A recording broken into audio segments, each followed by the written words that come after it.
If you think you might be feeling depressed, stressed, anxious, or overwhelmed, BetterHelp, the sponsor of this episode, is here for you. BetterHelp offers a broad range of over 20,000 licensed therapists who are trained to listen and help you. Plus, you can get 10% off your first month with my code, betterhelp.com/Kohler. With BetterHelp, you can talk to your therapist in a private online environment at your convenience, and all you have to do is fill out a questionnaire to help assess your specific needs before getting matched with a therapist in under 48 hours. Then you schedule secure video and phone sessions, plus you can exchange unlimited messages and everything you share is completely confidential.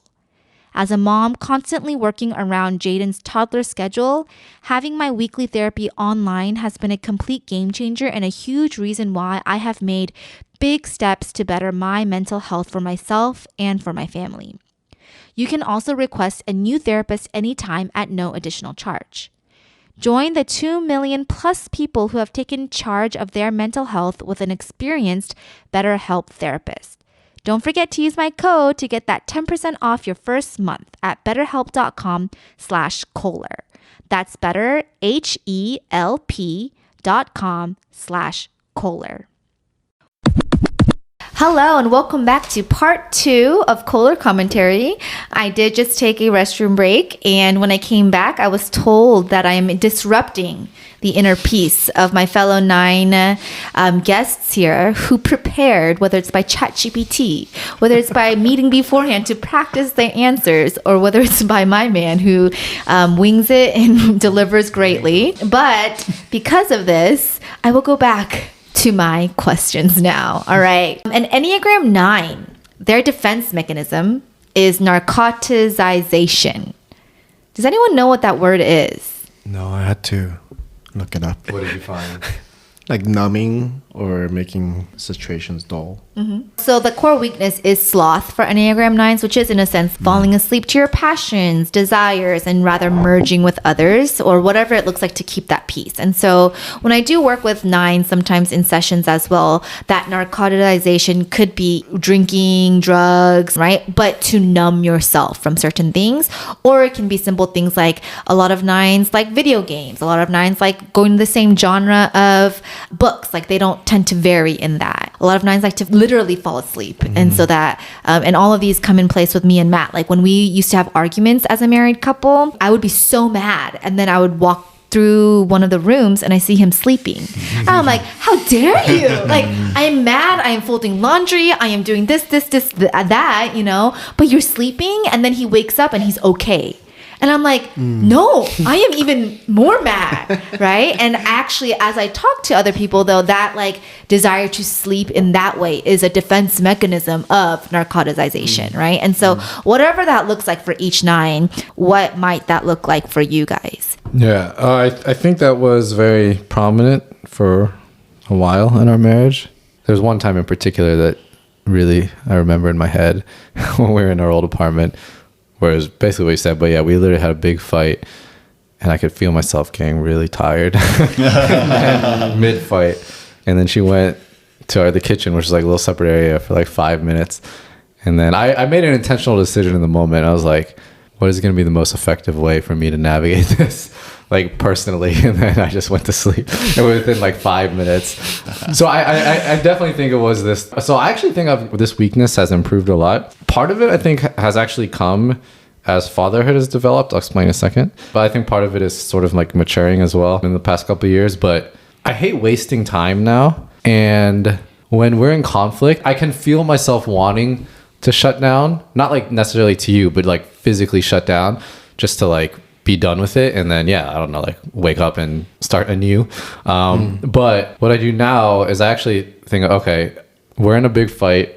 I can tell like our communication is not going anywhere. So I think of like, okay, how can I still make this time useful? So now maybe if I'm pissed off or we're in a fight, like I'll work out instead. Or sometimes I'll still maybe sleep, but it's with an intention of like being ready to talk about it when I'm up, right? Instead of just like disengaging. I think I've like adapted a bit to like feeling it, but then I don't want to waste that time of being slothful anymore.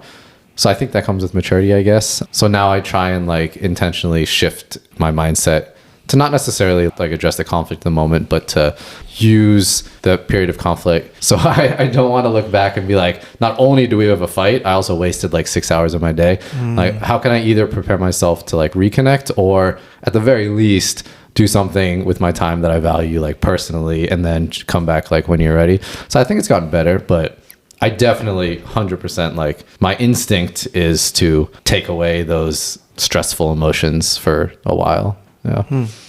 I am starting to realize why your wife, Matt, and my wife really relate about us. Because I feel like I'm like learning a lot by just listening to you. Because I think before I got married, I thought I would be good at like confrontation or things like that. I always like read, in the Bible it said, don't let the, sun go down on your anger. And then like, Neo said, like, I don't want to go to bed without, while being mad. At you. Yeah. And so like, I always had this notion of solve it in the moments. And then when I realized in marriage that doesn't work like that, I think I became very slothful. And I probably have like fallen asleep or vegged out, or just, I'm on the couch on my phone, or just like I want to numb my mind out. But I think just even listening right now, it's like maybe that's not necessarily a terrible thing. But if I shift that towards like, let's use this time where obviously emotions are heightened to then get back to a place where, hey, how can we fix this? Or how can we talk about this? Or how do I serve and love my wife more while we're kind of in this madness? But yeah, I just feel like I'm just again learning a lot from you, Matt. So Gina and I are like, it's about time. Well, I can relate both to you and Matt. Let me jump on this train. Let me jump on this train. Same thing for me. Like before marriage, I'm like, we need to resolve this conflict quick as we can so that it doesn't prolong. But Agnes definitely takes a longer time to process her feelings and even to verbalize it. So even during our initial fight, she wouldn't say anything and she'll just let it process. And then the second fight, she'll bring it up. I'm like, wait, but we were over this fight. Why are you bringing things up again? But for her, Matt's looking at me. like, we're good. Like, we're at peace. Like, why are you bringing it up again? So that becomes another fight. But in terms of being slothful, I relate to you where like, I don't want to waste this time where I'm just like not doing anything. Like sometimes, yeah, I'll just scroll through my phone to numb things out. But I actually just keep myself busy in the house. Like I just wash dishes, like clean, like just to numb everything out and make myself feel better. Like just to cool myself down. And I think that has become my defensive mechanism more recently. Yeah. I agree with you don't have to agree with us. She's shutting down. No, the thing about like everyone's mentioned like trying to de-escalate as quickly as possible, but my version is a little different because I also implemented that in our marriage, and it was something that Grace agreed to do. We have I don't even know what this is called, but like like you guys know like Russian like sleeper agents, and like they hear like a word and then like they like activate. You guys know what I'm talking about? Like safe word? Safe word. Yeah, safe word. Safe word. I've never heard it like the way you just Yeah, so like Grace and I use like sorry. I'm sorry as like a safe phrase, but we both agreed to do it this way because whenever we fight, we agree, hey, no matter what, no matter how you feel in the moment, no matter even if you're heated, one of us just has to suck it up and just say the words I'm sorry as like a safe phrase.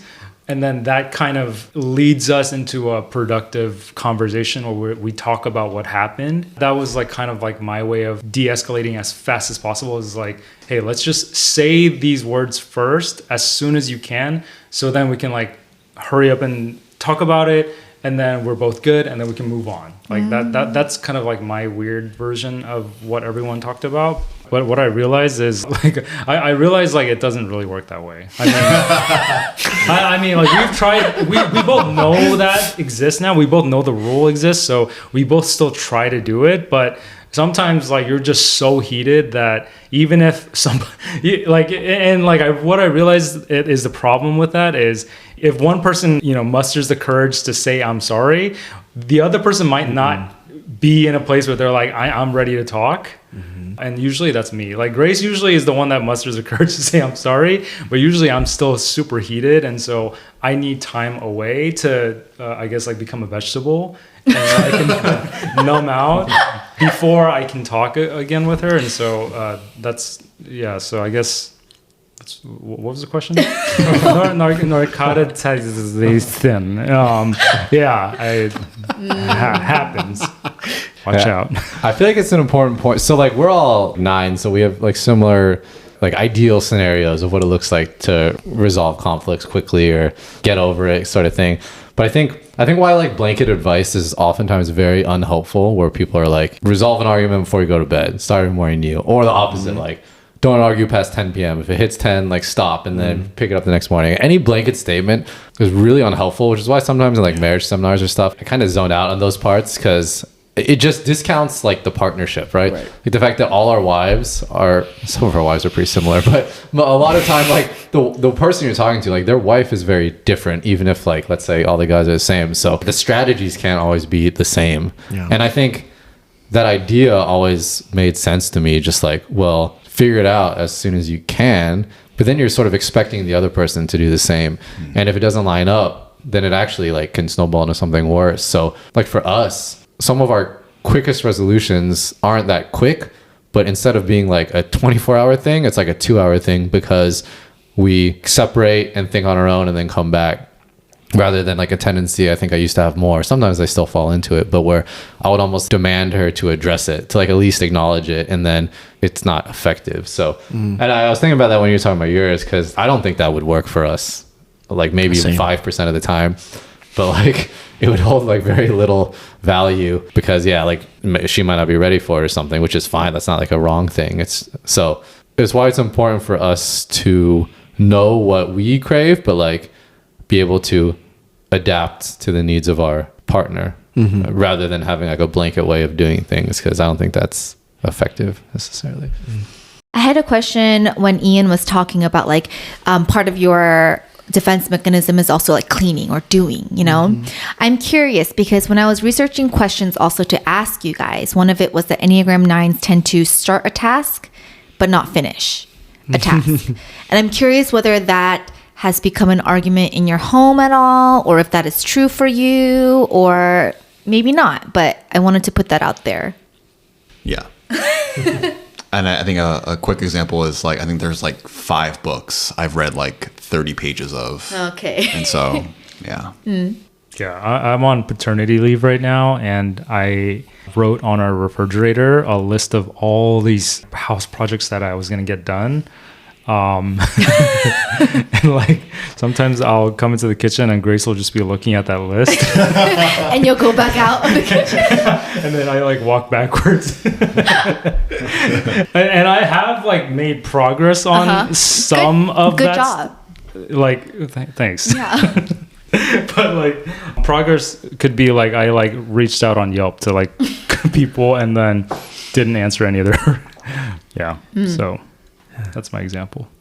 I think for me, like not in like marriage settings, but just like in my life in general, like with school, like I always start as like, oh, I'm gonna get like, I don't know, straight A's, but never ends up happening that. I never give my full effort till the end. Like if I lose interest, if I start losing interest in something, then I just stop doing it. If I don't want to do it, then I don't want to do it.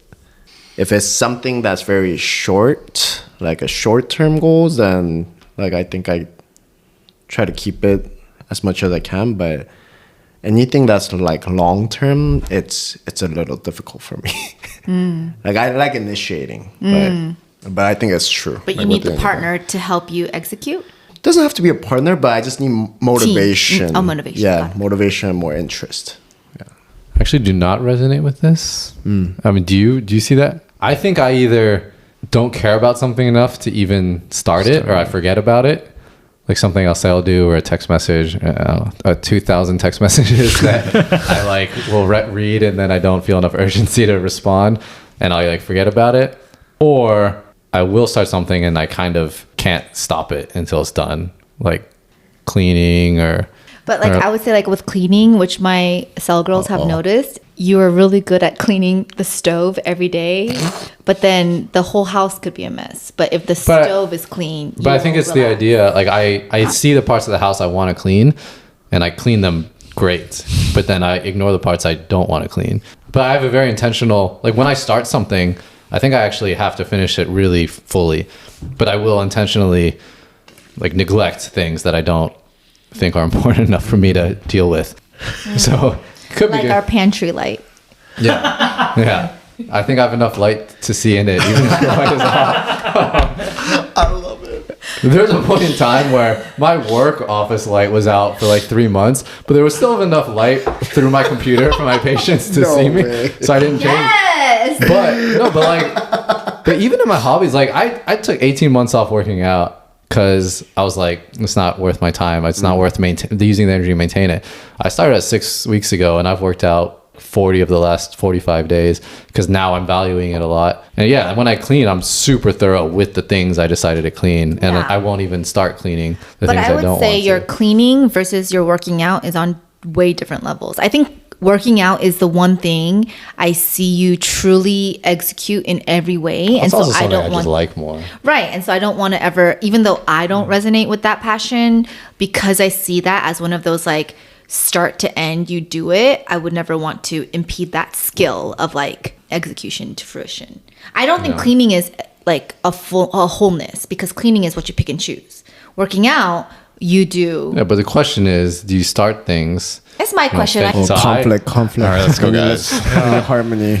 The other Enneagram harmony. 9s are getting very But you also you don't have to identify with everything, right? So I think this is the one so far that I do not identify with as an You guys Enneagram are a 9. great couple. So You guys are great. Thanks. Keep talking. I see both sides. Okay, so let's get into some of the advice. So first, we're going to go into pre and post. If there's an Enneagram 9 who is single and who is a man, what advice would you give them? Maybe, okay, let's say Ian and Jonathan, you answer that question. And then one step is Michael and Matt. What about then with kids? I think this is do as I say, not as I do type thing. But in terms of like relationships, I've always kept certain people at arm's length because I was like, I feel like I don't want to invest in it. It's going to like disrupt the peace, or maybe there's like potential conflict. Maybe even an advice would be just kind of embrace that, because maybe like, and this is in my own life, you know, maybe addressing conflict is like a muscle that you just need to work out. And I think I just avoided it subconsciously. I don't think I actively avoided it. I think I just subconsciously did. So, you know, if I knew someone was a 9 and like maybe saw kind of similarities in that sense, not to say that like they should like actively seek out conflict, but really address the fact that, hey, maybe you're subconsciously avoiding conflict. And if you see these signs, maybe lean into it, whether it be with your family or your best friends. Obviously not with like everybody, but like, you know, the people that you feel safe with. Because I think I could have done that too. Like I had people that I felt very safe with, but we just never had a reason to, I guess, argue or get into conflicts. But there probably was like situations where we could have leaned into it more and gone deeper for that. So. And John, you bring up a good point of like 9s need a safe space to even attempt confrontation or conflict. And especially for me and Matt in our earlier stages of this like intense conflict, I did not create that safe space, because whether it be my background of whether it's culture, like the way we argued growing up, we were just like all up in your face, but that was okay. But for Matt, that's not a safe space, you know? And so I think that was one of the places I had to be more cognizant of. And so whatever that safe space is for you, I would also encourage you to figure out what that is so that you can be in that place to also practice that skill, which is important and inevitable? I think when you're single, being a 9, we're very easygoing. It's easy to avoid conflicts and just kind of resolve things on your own. I resonate with Master, like you sleep it off, next day you're fine. Like you just forget. And I do that too. But being in a relationship and in marriage, I think I tend to undermine my partner's feelings. Like because I do that, because I just say, it's not a big deal. Like it's okay. Things are fine, you know? And I just try to move on at my own pace without thinking about my partner's feelings, like what they're going through right now. We're both going through the same situation, but I can be the one that's saying, everything's okay. Like, you know, why are you feeling that way? When you're single and you're going through your own conflict, I think that's great. But in marriage and a relationship, I think you also need to be very patient, understanding the other person's feeling and just kind of be on the same page with that person. So just got to be cautious of how you move on from the conflict. Yeah. So I'm a dad of like a 4-month-old daughter, and Are you serious? She's 4 months? she's 4 months. Oh my gosh. Lots of eczema right now. I'm very concerned. No. But I 100%, I don't think everything you just said, I mean, I don't think that changes just because you have, I mean, I don't know. She's only 4 months. Maybe it could change. But for me, I think the biggest difference I notice is I think everything you said is 100% true. You have to empathize with like your partner's feelings, and you have to be intensely aware of like how they feel and like things that make them tick. The only difference I think I've noticed with this one child is that now you have less time in your day. You can't let things sit there and just kind of wait anymore, because like there's a screaming baby that divides both of your guys' attention, and you guys both have to like figure it out quickly, so that at that moment when your child's so young, like they're more important than how mommy you hurt my feelings, and like it doesn't matter. Okay, like the baby screaming, just freaking address that first. And then I think the other part that is really hard, I think, for us Enneagram 9s is communication. Like it's so hard to do because it's so exhausting to like sit there and like talk through it. You just want them to just understand, right? And but it's like so underrated, I think. And I've like continued to learn that like I can't just get my point across and then expect it to be like, oh, okay, like great, like it's over now. Like you have to be patient enough to listen to what they have to say, and even if it doesn't make sense to you, it makes sense to them. So try to understand it. Good advice, Michael. Yeah, that was good. Oh my gosh. All right, Matt, finish it off. So there is something that changes as kids get older. When there's a certain age, you can no longer resolve conflicts really when they're around, because like conflict resolution often requires a little bit of heatedness or like kind of discussion that they can now like listen to and understand. So there's this like natural buffer that comes into play, and that could last a long time, because let's say you get in a fight in the morning and you're together with the kids for the next like 6 hours. You can't really address that conflict for now like 6 hours. So it becomes like hidden, right? Or not hidden, but it's like you're both purposefully and like reasonably like shoving it underground for a little bit. And what I find as Enneagram 9 is in those hours, I start caring less about the argument we had. And then let's say 6 hours go by, and on my mind, I'm like, well, I'm ready to just move forward that. So there's this like almost expectation that can come that your partner's going to feel the same way. It's unfair, right? That's a thing on me. So in that time, to be very like purposeful, like mentally in preparing yourself to actually come humbly and like think about what resolution looks like, and to like find ways to like, I don't know, like know your wife enough to like know what it looks like to like plant some seeds that like, okay, like I want to make this right. I want to like apologize. And at some point, you know, maybe it's things on both sides that you need to bring up. But I think to not like use your child as a reason to like fall asleep to the conflict, I guess, the whole narcoticizing thing. And instead prepare yourself well, humbly, to actually address it. Like, can I better assess my wrongs in it? Can I think of a way to verbalize the way she hurt me in a loving way? So yeah, I think an idea. But in the past, I think I would just use that as an excuse to like, oh yes, I have this thing that's going to prevent us from actually getting into conflict. And I'm just going to hope that by the time 2 p.m. hits that we're good again. And it usually doesn't work out. So I think that's like a practical thing. Like when your kid hits, I don't know, a certain age, couple years old. Still good at 4 months.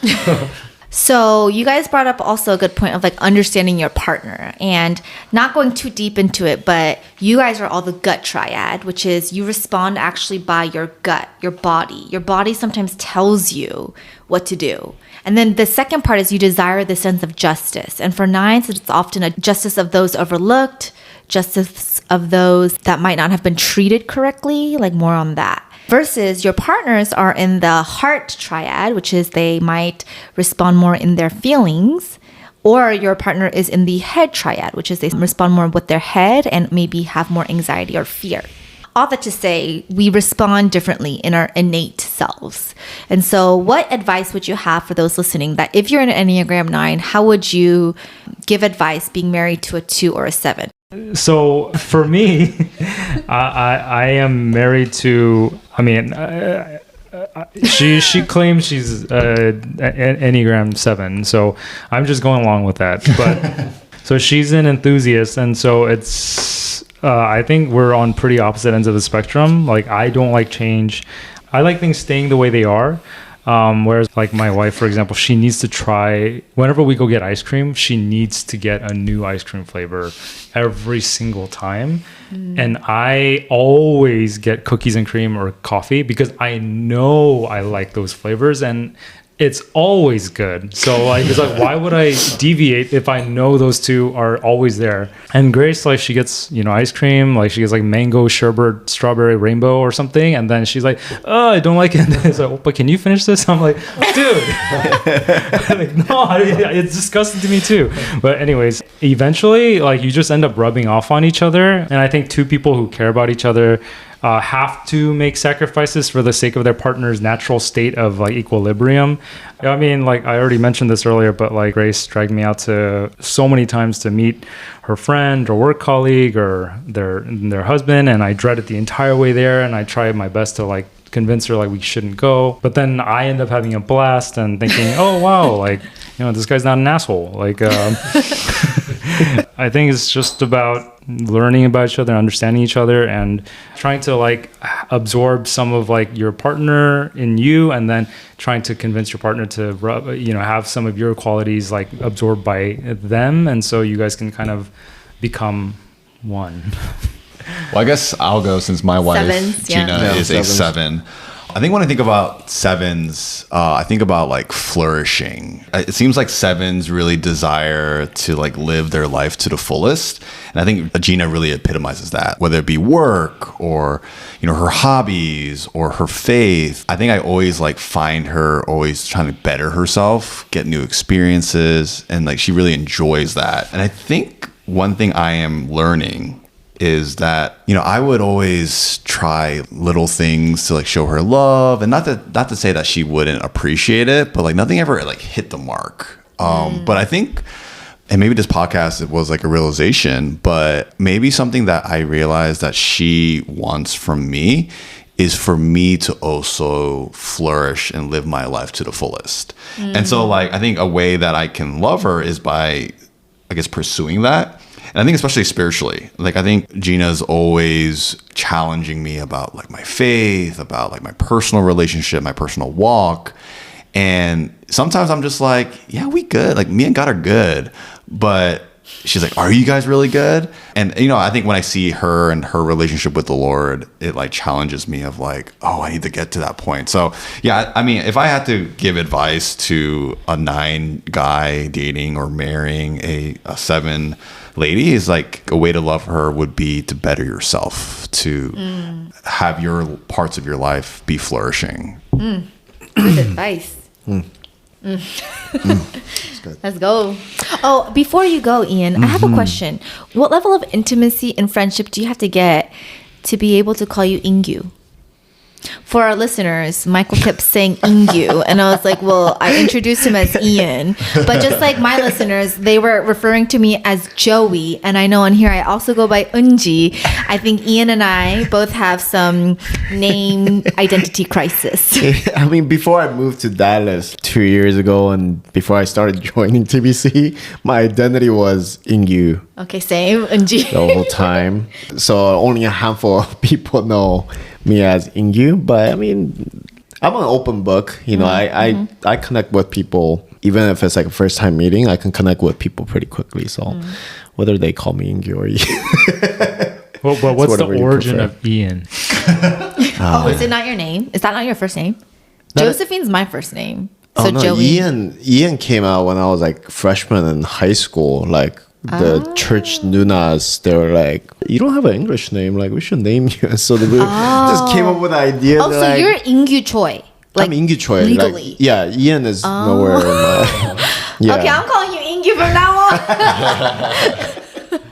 All right, so now we move from the sevens to the twos, the deep feelers. Yeah. Let's go. So twos, it took me a while to figure this out. I think I recently figured it out like a few months ago. Agnes and I, when we fight, I was always the one quickly apologizing. But I was apologizing without empathizing with her. That was the biggest reason why our fights were, no matter what we fought about, at the end, that's what we fought about. Me not being able to empathize with her because I was apologizing, justifying my action. So I would say, I'm sorry, but I did this because of these reasons. But I never asked, why are you upset? What about it made you so upset? Like without understanding it. And I think, Ooh, Agnes, preach for me. and which is the reason why Agnes and you, Yeah, we connect. Like you guys connected Yeah. so well, and then like when Matt and I started talking, I'm like, we get it. You know? Why aren't they understanding? We're apologizing, but why are we fighting? You know, so empathy is very important. If Yes. you're dating a two, Yes. empathy is important. Another thing is, Michael brought this up. I think just in marriage in general, you have to communicate. But recently, Agnes and I were talking that communication is important, but sometimes we have to over communicate. As a 9, we expect things to go without having to talk about it. Just like, oh, if I do this, it'll prevent the conflict. But sometimes I just avoid the conflict in silence, like without saying anything. Even when I'm stressed, I just try to keep myself in harmony by not saying anything to her. And it's really important to over communicate because Enneagram type 2, they do require consistent expressions of love and validation. So it is hard for me to just like verbalize, but I'm getting in the habit of with the expression, like consistent expression. So Good advice. Yeah, very well thought out answer. thank you, You gotta ChatGPT. deviate. ChatGPT. So I resonate a lot with the idea of justice. It's like a big thing that my heart agrees with. So, you know, That there's was our conflict right before. yes, yeah, it was. So there's like the big, you know, like the world justices, but I think every outcome should have the deserved outcome, which can mean like I never root for like underdogs in sports. Everyone does. I want the favorite to win because I think they deserve to win. So like I have the sense of the thing that deserves to happen should happen. So in conflict, if I analyze the situation and process it and I come to the conclusion that I deserve to be the one to like be heard or understood, what I realize is at the end of the day, what am I called to be as a husband? Like I'm not called to be the deserved winner, even when maybe in a very black and white sense, I like truly believe I should in like in a circumstance. But what I'm called to be is someone who makes my wife feel like loved and heard and understood.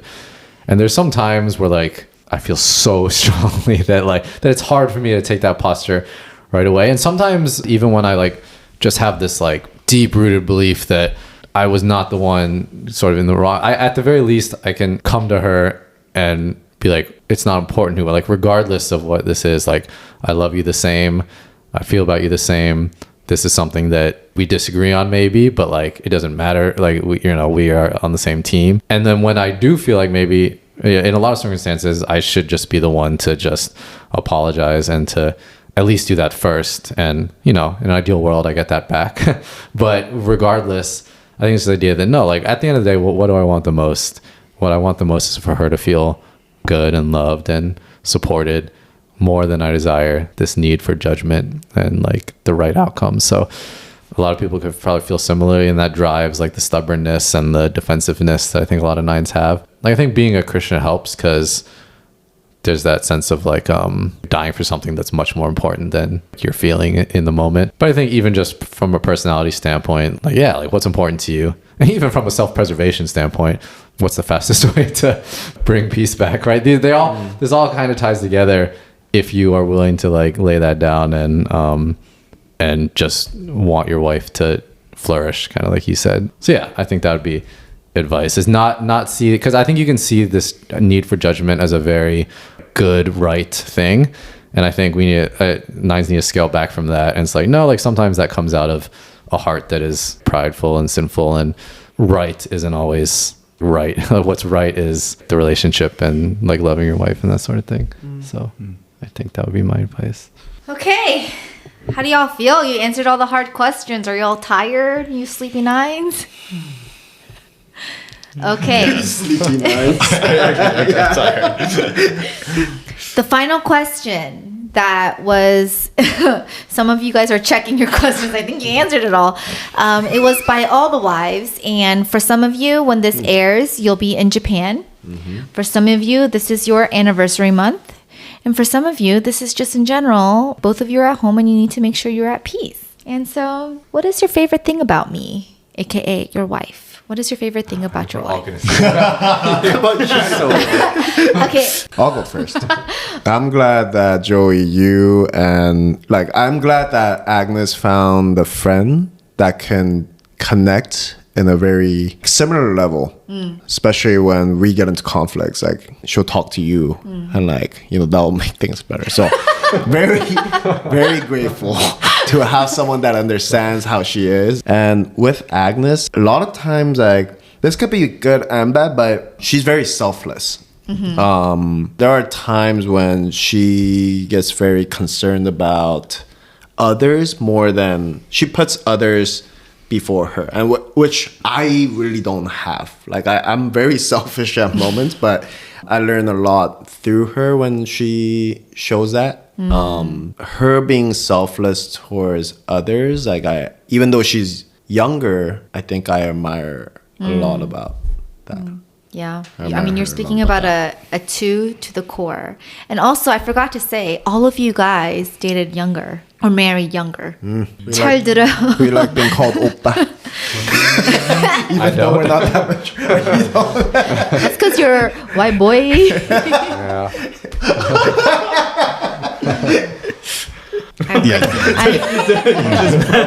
When you say white boy, this matches. It's with the B-O-I. It's a B-O-I-I-I. Boy. Oh, B-O-I. Yeah. How does Matt usually respond when you just say that? I don't know, because this is the first time it's happened. It's normally when I've had a few. I go, white boy. White boy. But right now it's just regular. I guess I just finished the 2s. Yes. I mean, similar. I guess 2s are. No, say something else. No, like, I think like people are very drawn to you because you're such like a reliable, generous, like with your time, with your money. Yeah, like even with a child, you'll sleep like ridiculously amount of hours just to like be there, prepare something for someone, like to stay up late. Yeah, it's crazy. Like, you devote all your energy and time to like your friends, and yeah, like it's something I do very poorly. Like, I think I overemphasize my own needs for like just like my downtime and stuff like that, or even my like security and my sense of peace, and you will throw all that out the window for like your community. I think it's what initially drew me to you, because I saw that with your kids when you were a teacher, when I first got to know you.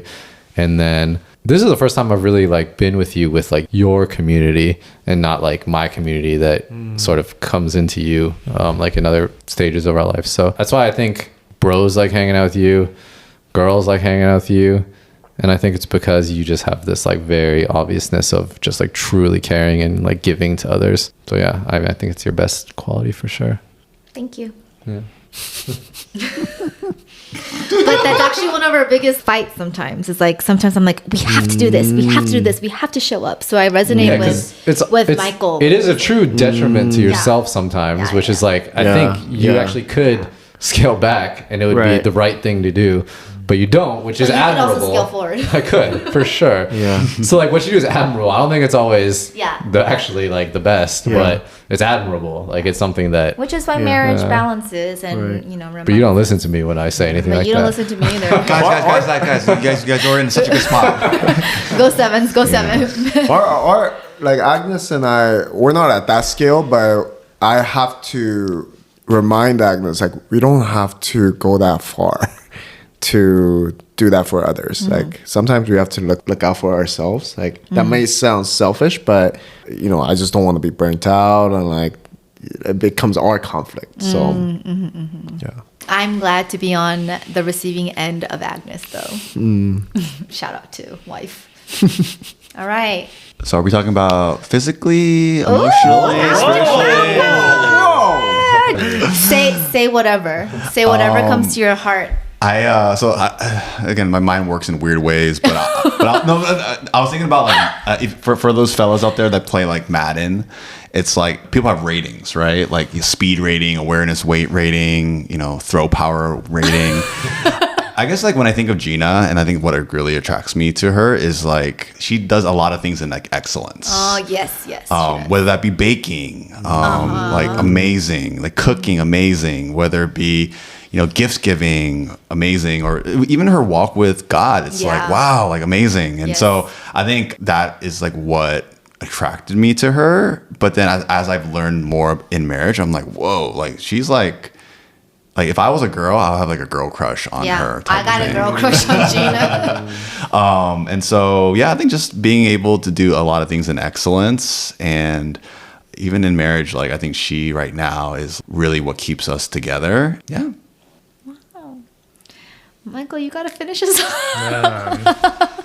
Everyone had such good answers about their wives. You've always been consistent throughout the whole episode. I think the baby has changed my answer because I think before the baby I would have probably said something about her being super compassionate. Like she's also very trusting. She's somebody you just feel like you can just trust and just tell her your secrets, and you just know she's gonna like protect your secrets, and she's also a very, very good listener. But the thing I most admire about her, and this is a quality that's not just with her, I mean, obviously, but it's like with moms. Just watching Grace being a mom for our daughter, it's very heartwarming, and it's like so beautiful to watch because I love my daughters. Oh my gosh, I'm gonna control saying this. I really love my daughter so much. Like it's like I can't describe that feeling. I like miss her. And I want to see her all the time. But then like there's a point where like if she's screaming too much, like I want her to go to sleep like now. But Grace, she really loves her daughter. Like she has unlimited patience for her daughter. I think that's the thing that I noticed that I admire so much and I think I see this with a lot of moms is like they just have so much patience for their kids because they just love them so much and appreciate every moment of like watching them grow and develop, and they just appreciate the moment like they're spending with that child. And so yeah, I think that's what I really admire about Grace is I just know now, like I'm like, dang, like I'm glad this is the woman that's gonna be raising my child. Yes. I love how you decided to share a pre-baby and a post-baby favorite about her, because I think even in this stage, it's still like, even for herself, probably like wondering like, what was my identity prior and now? And so whether your husband that's listening that has a pre to post, type of relationship right now with your wife, like it's important to encourage that pre-identity and then also bring out and empower that post-identity, postpartum. So I love all these answers, guys. All right. Anything you want to say before I close us? Can I toot our horns a little bit?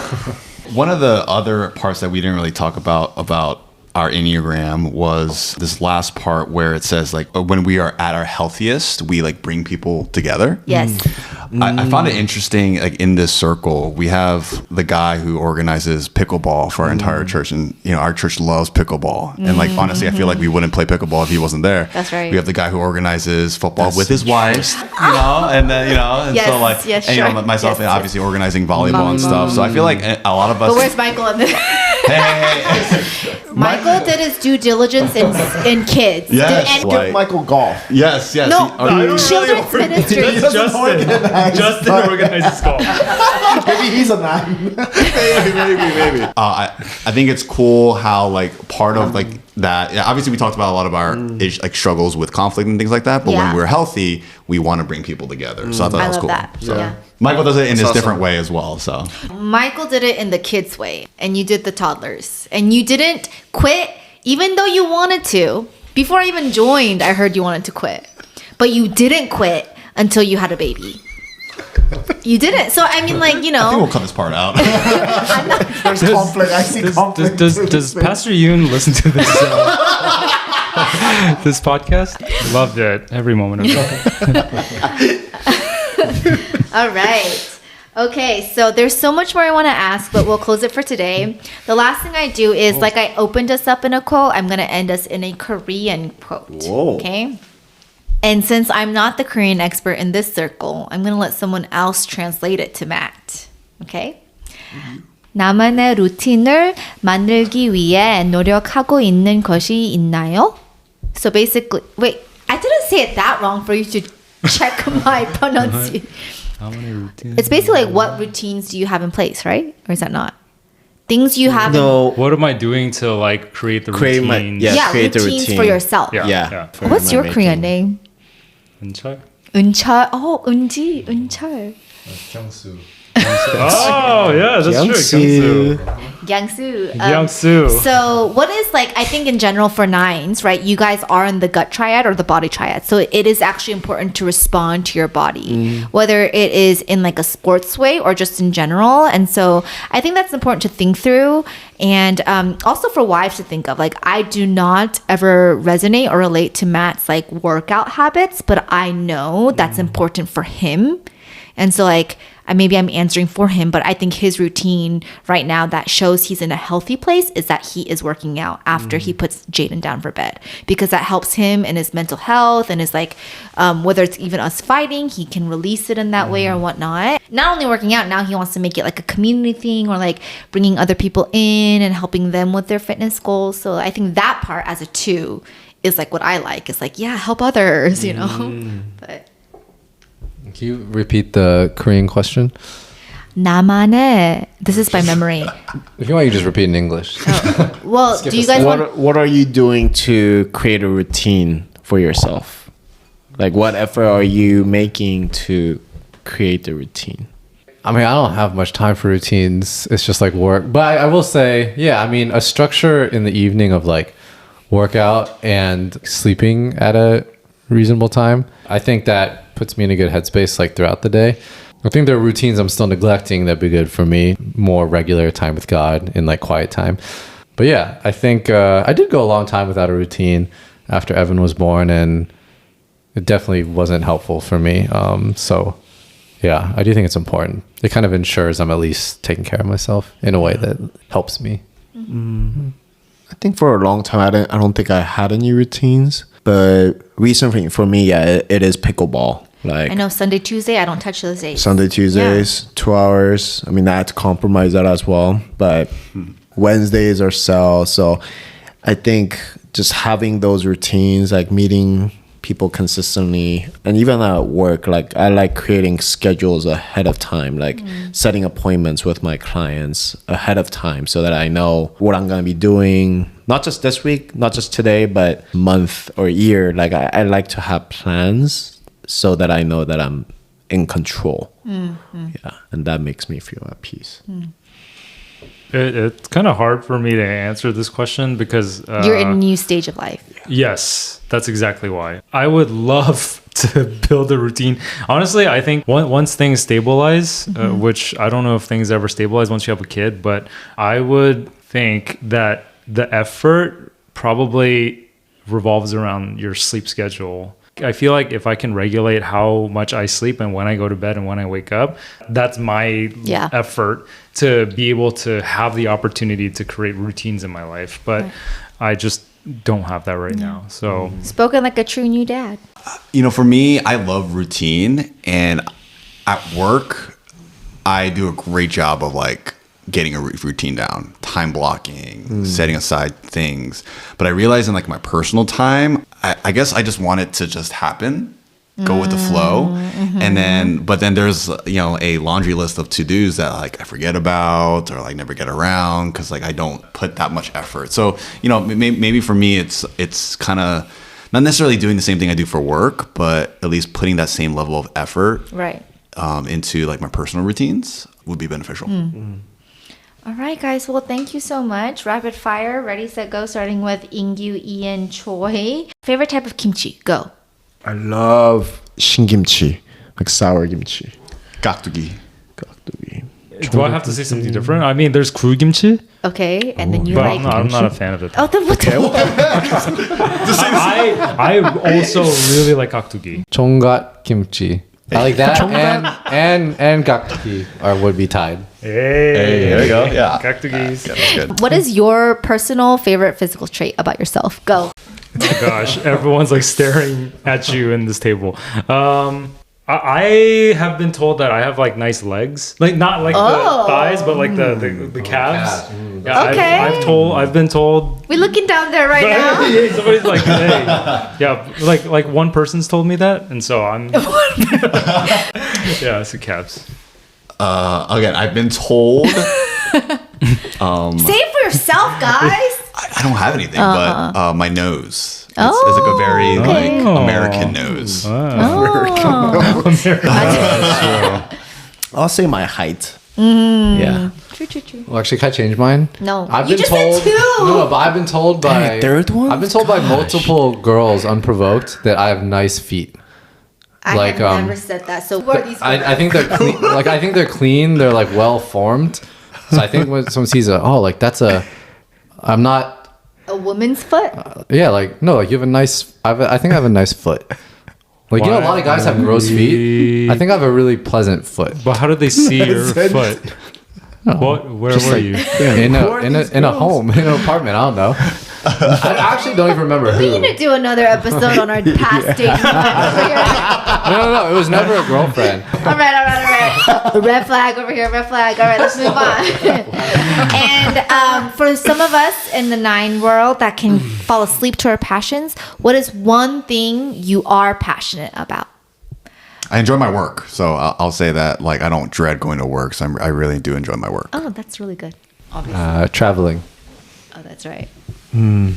Traveling, pickleball, Yeah. my wife. Oh, good answer. Passionate. Go. Can't say the same thing. I love TBC. Okay, and let's do it. Physical trait about your wife. Go. I love Agnes's smile. I do too. I think that's what attracted me Good answer. the most. All right, Ian, stop looking at your notes. There ain't no notes. No notes. No notes. no No notes. notes. Gina's eyes, as well as her behind. Oh, okay. We said one, but okay too. This is the one time. But dunk. Oh my god. Jonathan. Oh, this is so much fun. I'll say Grace's cheeks, her face cheeks. Her face cheeks. She looks like a gerbil or like a hamster. She's got very fat cheeks, and like I just can picture her just eating an acorn for some reason. All right. I think you're very naturally pretty. You almost never wear makeup. you wear like really casual clothing all the time. Usually your hair is like behind your head in like a bun, but you still look like pretty despite all of that. You're very naturally pretty. All right. Way to end it on a high, guys. Well, I really want to thank you guys so much. I think there will be a wives reaction episode. I think there'll be a high demand for you nines because you brought the reflection, you brought the humor, and I really enjoyed this.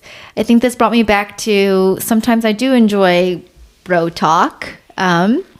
But I also, I do have FOMO in the ladies right now. That's really cool to think about. Anyways, thank you guys for listening to another episode of Color Commentary. Bye. Bye. Bye. Bye.